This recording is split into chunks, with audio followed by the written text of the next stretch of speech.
Por muito tempo, eu desejei em silêncio. Sonhava com uma vida mais plena, com liberdade financeira, com o direito de respirar sem medo do amanhã. Mas a cada vez que esse desejo surgia, algo dentro de mim se contraía. Uma voz oculta, quase ancestral, sussurrava: cuidado, querer demais é perigoso. E então eu recuava. Era como se houvesse um limite invisível para o quanto eu podia desejar, para o quanto era permitido prosperar. Joseph Murphy dizia que a mente consciente é a sentinela à porta do subconsciente. E essa sentinela, por vezes, está drogada de dogmas, embriagada por crenças herdadas. O desejo é puro, mas a culpa é aprendida. E quando o desejo encontra a culpa, ele se cala. Eu me calei, como se minha própria alma estivesse endividada por querer mais do que o necessário, por sonhar além do básico, por ousar imaginar uma vida onde a abundância não fosse pecado. Mas de onde vem essa culpa? Quem nos ensinou que desejar é egoísmo, que prosperar é traição, que ser grande é perigoso? Hoje eu sei. Essa dívida não é minha, mas por muito tempo eu a carreguei como se fosse, e paguei juros emocionais que nunca me pertenceram.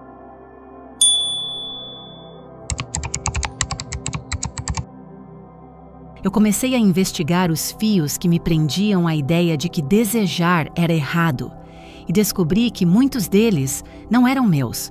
Estavam bordados nas palavras da infância, nas pregações que eu ouvia sem compreender, nos olhares de reprovação cada vez que alguém falava de dinheiro com brilho nos olhos, nas histórias que diziam que os ricos eram gananciosos, que os humildes herdariam o céu, que o sofrimento purifica.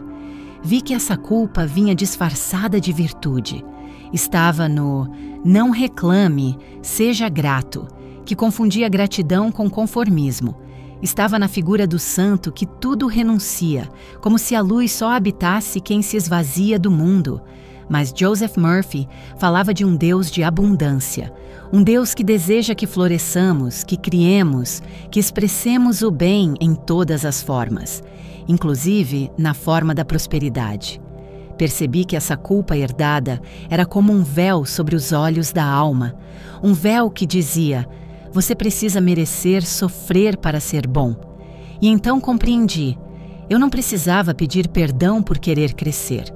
Eu precisava, sim, me libertar do peso de uma herança que confundiu pobreza com santidade, escassez com humildade, dor com iluminação.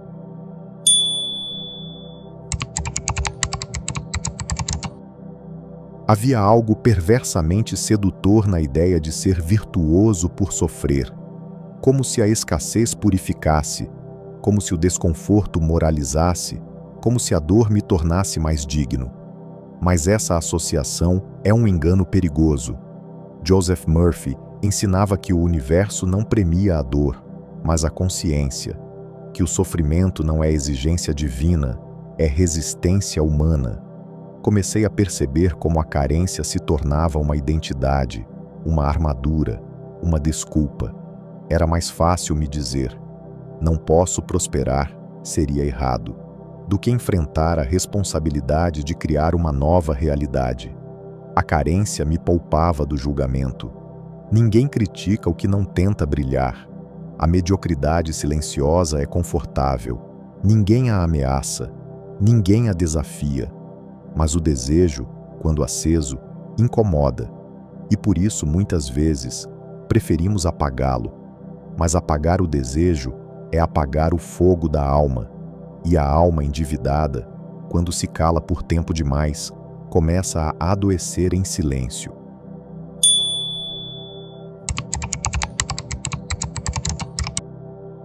Comecei a notar como o meu corpo carregava essa culpa como um fardo. O peito pesado quando pensava em cobrar pelo meu trabalho, o estômago revirado ao receber dinheiro inesperado, o medo de ser visto como arrogante se falasse de sonhos grandes. Meu corpo pedia perdão por prosperar, como se cada vitória fosse uma ofensa aos que ainda estavam na luta, como se receber mais significasse tirar de alguém. Era como um contrato inconsciente que dizia: se você tem, alguém fica sem. Mas a abundância não é um jogo de soma zero. Ela é como a luz. Acender uma vela não apaga a outra. Joseph Murphy dizia que o subconsciente aceita aquilo que é repetido com emoção. E meu corpo havia sido treinado por anos a associar riqueza à vergonha. Prosperar era quase uma transgressão moral. Mas e se a verdadeira transgressão fosse sufocar o próprio potencial por medo de ser julgado? E se a maior fidelidade que devo à vida for permitir que ela floresça plenamente em mim?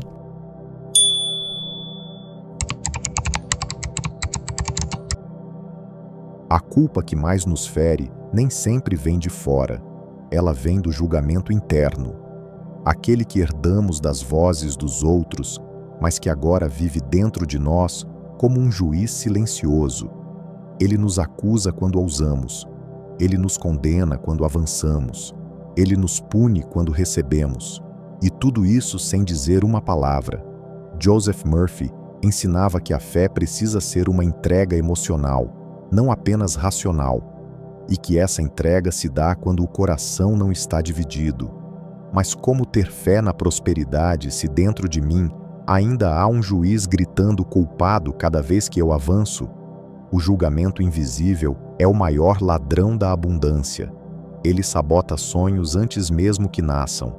Por isso, decidi despedi-lo, com firmeza, com amor e com o compromisso de que minha alma não seria mais julgada por querer viver plenamente o bem que existe nesse universo.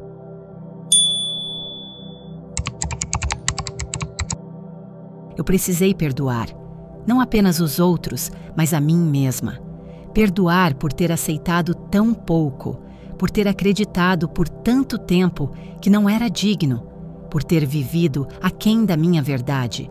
E nesse perdão veio uma nova energia, uma doçura que não me exigia mais carregar culpas para provar que era boa.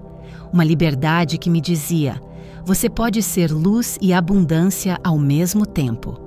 Joseph Murphy dizia que o subconsciente responde ao sentimento dominante e que o perdão é uma das emoções mais curativas, porque dissolve os blocos que impedem o fluxo. Quando perdoei, o fluxo voltou. Era como se eu tivesse destrancado uma represa dentro de mim e a água começou a correr, leve, limpa, viva.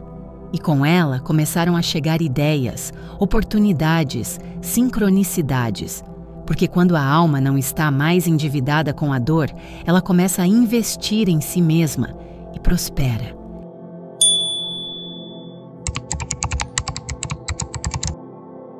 Expandir-se não é um capricho, é uma obediência ao chamado da própria essência. Todo ser vivo que está em conexão com a vida busca expansão. A árvore cresce em direção ao sol. O rio busca o mar. A alma, quando liberta da culpa, busca florescer. Joseph Murphy dizia que o bem tende a se multiplicar quando é aceito com gratidão, que o fluxo da vida prospera onde há permissão interna. E eu compreendi que cada vez que me proibia de crescer, eu fechava uma porta para o bem entrar. Expandir é um ato de responsabilidade espiritual, porque quanto mais recebo, mais posso compartilhar. Quanto mais floresço, mais inspiro. Quanto mais prospero, mais posso curar. O desejo não é egoísta, ele é o início de um ciclo sagrado. Negar-se a ele é negar-se ao próprio milagre da vida.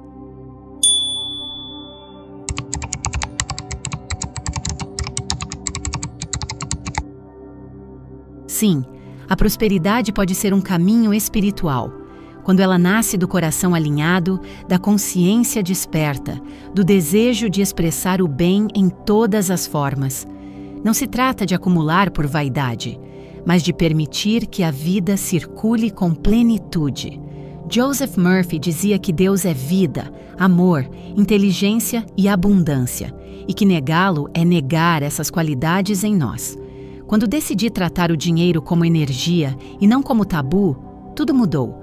Passei a ver beleza em cada ato de generosidade, poder pagar uma conta, sustentar um projeto, realizar um sonho, tudo isso se tornou oração, porque a abundância, quando guiada pelo coração, é um serviço, um templo em movimento, uma oferenda viva. E viver assim é viver em harmonia com o todo.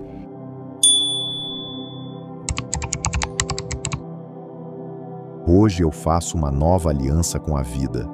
Uma aliança onde o desejo é bem-vindo, onde o crescimento é celebrado, onde a prosperidade não é pecado, mas expressão do divino.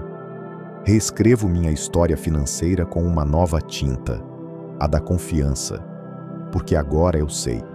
O universo não quer me ver mendigando bênçãos. Ele me quer pleno, inteiro, vibrante. Joseph Murphy dizia que o subconsciente aceita tudo o que é aceito pela mente com fé e emoção. E agora, com cada célula do meu ser, eu aceito. Aceito viver sem culpa. Aceito receber com alegria. Aceito ser um canal de prosperidade para mim e para os outros. Porque a verdadeira espiritualidade não é renúncia do bem, mas manifestação do bem, em todas as suas formas.